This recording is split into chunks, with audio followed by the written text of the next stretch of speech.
ঈদের বাজারে জমজমাট উৎসবের আবহ চলছে। একসময় ঈদ মানেই ছিল ভারতীয় পোশাকের রাজত্ব। ভারতের বিভিন্ন চ্যানেলে প্রচারিত সিরিয়াল নাটকের নামে তৈরি পোশাকের চাহিদায় ভরে যেত বাজার। ক্রেতারা হুমড়ি খেয়ে পড়তেন এসব পোশাক কেনার জন্য। আর ঈদের দিন ভারতের পোশাক ছাড়া অনেকে মনে করতেন তাদের ঈদই অসম্পূর্ণ। ঈদে ভারতের পোশাক কিনে না দেয়ায় আত্মহত্যা, এমনকি স্বামী স্ত্রীর মধ্যে ছাড়াছাড়ির ঘটনা পর্যন্ত ঘটেছে।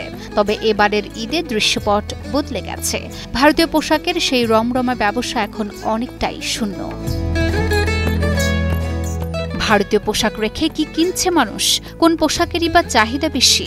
চলুন জেনে আসি।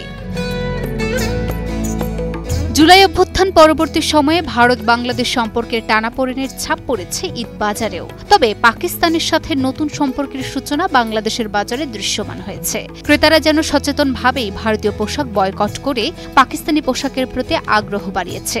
পাকিস্তানি পোশাকেরও দুর্দান্ত সাড়া পাওয়া যাচ্ছে। পাকিস্তানি বোরকা, থ্রি পিস, পাঞ্জাবি সবই ক্রেতাদের নজর কাড়ছে। তবে সবচেয়ে বড় পরিবর্তন এসেছে দেশীয় পোশাকের ক্ষেত্রে। ঈদ বাজারে দেশীয় পণ্যের চাহিদা আগের চেয়ে অনেক বেড়ে গেছে। দেশীয় ডিজাইন আর হাতে তৈরি পোশাকের জনপ্রিয়তা যেন আকাশ ছোঁয়া। ইউরোপ, আমেরিকার নামিদামি ব্র্যান্ডের দোকানে বাংলাদেশের পোশাকের জয় জয়কার রয়েছে।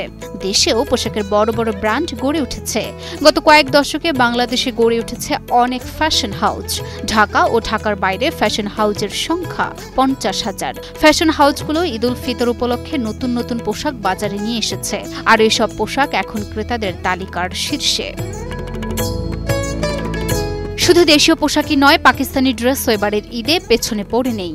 এবছর ঈদের বাজারে দেশীয় পোশাকের চাহিদা যেমন বেড়েছে, তেমনি পাকিস্তানি পোশাকও জায়গা করে নিয়েছে ক্রেতাদের পছন্দের তালিকায়। পাকিস্তানি সিল্ক, জর্জেট ও অর্গানজা কাজের বিভিন্ন পোশাক কিনছে ক্রেতারা। সারারা, গারারা ও লাক্সারি শিপন সহ অন্যান্য পোশাকের চাহিদাও মার্কেটগুলোতে বেশি। তবে ক্রেতাদের চাহিদার তালিকায় নেই ভারতীয় ব্র্যান্ডের ও ডিজাইনের জামা, থ্রি পিস, পাঞ্জাবি ও পোশাক। আর তাই ভারতীয় কাপড় বিক্রি কমে যাওয়ায় ভারতীয় পণ্য তোলা হচ্ছে না পাইকারি ও খুচরা মার্কেট সহ শপিং মল, সুপার শপে। একসময় বাংলাদেশে ভারতীয় পোশাক ছিল ঈদ বাজারের সুয়োরানি, আর এখন তা হয়েছে দুয়োরানি। আর তাই তো কপালে চিন্তার ভাঁজ ভারতীয় কাপড় ব্যবসায়ীদের।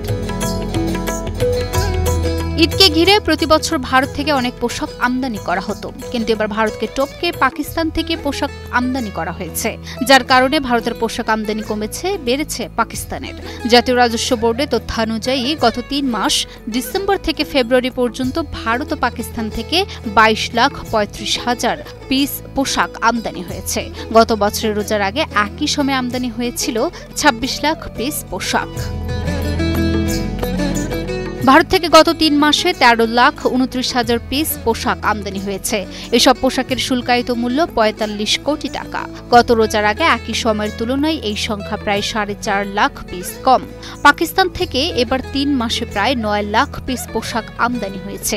শুল্কায়ন মূল্য হিসেবে তা 52 কোটি টাকা। গতবারের তুলনায় পাকিস্তান থেকে পোশাক আমদানি বেড়েছে প্রায় 92,000 পিস। এটা স্পষ্ট যে এবারের ঈদ বাজারে নতুন এক ইতিহাস গড়া হয়েছে, যেখানে ভারতীয় পোশাকের শূন্যস্থান পূর্ণ হয়েছে দেশীয় ও পাকিস্তানি পোশাক দিয়ে। তাই বলাই যায় ভারতীয় পোশাকের চাহিদা এখন অতীত। চলছে পাকিস্তানি ও দেশীয় পোশাকের বিজয় রথ। Desk report, news 24।